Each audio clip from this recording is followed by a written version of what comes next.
अभी सिंघवी जी ने कहा कि जो व्यक्ति जितने ऊंचे पद पर बैठा होता है उसकी जिम्मेदारी उतनी ही बड़ी होती है, उसके बयान की गंभीरता भी वैसी ही होती है। तो क्या खड़गे जी पर भी ये सिंघवी जी का ये जो कमेंट है वो लागू होगा? फिर मैं त्रिपाठी जी से आपके बाकी चीजों का विश्लेषण कराऊंगा। देखिए, मैंने आपको बता दिया कि खड़गे जी ने अपना इंटरप्रिटेशन जो है वो जारी कर दिया है ऑफिशियल रूप से, और वो ट्विटर पर है। क्या बसन्ना गौड़ा ने जो यत्नाल ने जो कहा है उसके बारे में अमित शाह माफी मांगेंगे, नरेंद्र मोदी माफी मांगेंगे, या बीजेपी के पैनल पर बैठे हुए प्रवक्ता माफी मांगेंगे? ये वही यत्नाल है जिन्होंने कुछ दिन पहले कहा था कि मुख्यमंत्री की कुर्सी बीजेपी के अंदर 2,500 करोड़ की मिलती है।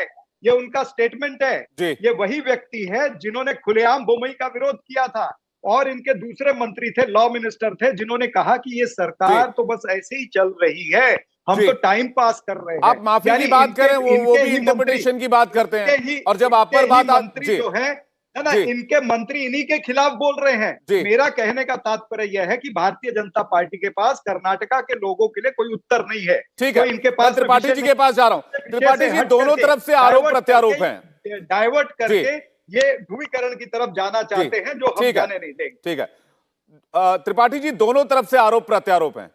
किसी भी पक्ष पर आरोप लगता है तो कहते हैं भाई साहब इंटरप्रिटेशन ठीक नहीं हुआ, उसको समझा गलत तरीके से गया। लेकिन सापरा जी कह रहे हैं कि पूरी कवायद पोलराइजेशन की है। तो कौन पोलराइजेशन कर रहा है कर्नाटक के चुनाव में, त्रिपाठी जी? नहीं, मुझे लगता है कि देखिए, पहली बात तो ये कि जो सापरा जी ने कहा कि प्रधानमंत्री को कोई कवच मिल जाता है, नहीं कवच मिलता है भाई। तो आप गालियां देते रहिए।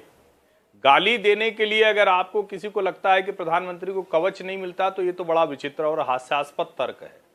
लेकिन अगर हम ये कहें कि कौन बांट रहा है, तो कर्नाटक के चुनाव में अगर पहले दिन से उसके बारे में चाहे सिद्धारमैया जी की सरकार रही हो, इस सरकार के भी पहले तो पहली बार कन्नड़ हिंदी आया इस देश में। अगर क्षेत्र भाषा के नाम पर विभाजन की कोशिश हो तो क्या वो बांटना नहीं है? अमूल और नंदिनी का विवाद हम लोगों ने देखा कि किस तरह से दो सहकारी समितियों के बीच में राज्यों को भिड़ाने की कोशिश हुई। और ये बड़ा विचित्र लगता है कि कांग्रेस इसे कहती है कि नहीं नहीं, ये तो हम कुछ बांट नहीं रहे, और उसके बाद ये सारे वो कुतर्क लेकर आते हैं, जबकि ये भी नहीं सोचते कि दोनों जगह किसानों का हित जुड़ा हुआ है, दोनों जगह सहकारी समूह है, और दोनों कंपनियों के बीच में अगर हम सहकारी कंपनी की बात करें तो उनके बीच में तो वैसे ही समझौता है, दोनों एक दूसरे के साथ एक दूसरे के प्लांट और दूध का इस्तेमाल करते हैं। लेकिन राजनीतिक दल उसमें नींबू निचोड़कर उसको फाड़ देना चाहते हैं, उसको विद्वेष घृणा फैलाना चाहते हैं। ये जनता को भला क्यों बर्दाश्त होगा? ठीक है, सापरा जी जवाब दे रहे हैं। आशुतोष जी आपके पास आ रहा हूं। सापरा जी, देखिए आदरणीय त्रिपाठी जी ने जिस तरह से बात की, ये भी प्रधानमंत्री को सुरक्षा कवच देने का काम इन्होंने किया। मैंने वो उदाहरण दिए जिस पर त्रिपाठी जी ने कोई उल्लेख नहीं किया। मैंने सब बताया कि प्रधानमंत्री रहते हुए उन्होंने दीमक कहा, उन्होंने 50 करोड़ की गर्लफ्रेंड कहा, उन्होंने सुरूपनखा कहा। इसके ऊपर त्रिपाठी जी कुछ नहीं बोलेंगे। और जहां तक आप अमूल और नंदिनी की बात कर रहे हैं, अमूल और नंदिनी में इसलिए कांग्रेस पार्टी ने यह विषय उठाया है क्योंकि ये गेम प्लान है भारतीय जनता पार्टी का कि नंदिनी को अमूल के साथ में मर्ज किया जाए। किस तरह से, उसका उदाहरण देता हूं। यहाँ पर दक्षिण कन्नड़ा के अंदर 3 बैंक थे, विजया बैंक था, कॉर्पोरेशन बैंक था, सिंडिकेट बैंक था। क्या नरेंद्र मोदी की सरकार ने तीनों बैंक का मर्जर नहीं किया? क्या विजया बैंक का मर्जर जो है उन्होंने बैंक ऑफ बड़ौदा के साथ में किया। यानी विजया बैंक जो प्रॉफिट मेकिंग बैंक था, 4,000 करोड़ की लॉस वाला बैंक ऑफ बड़ौदा मर्जर किया। तो दक्षिण कन्नड़ा का अपमान हुआ कि नहीं हुआ?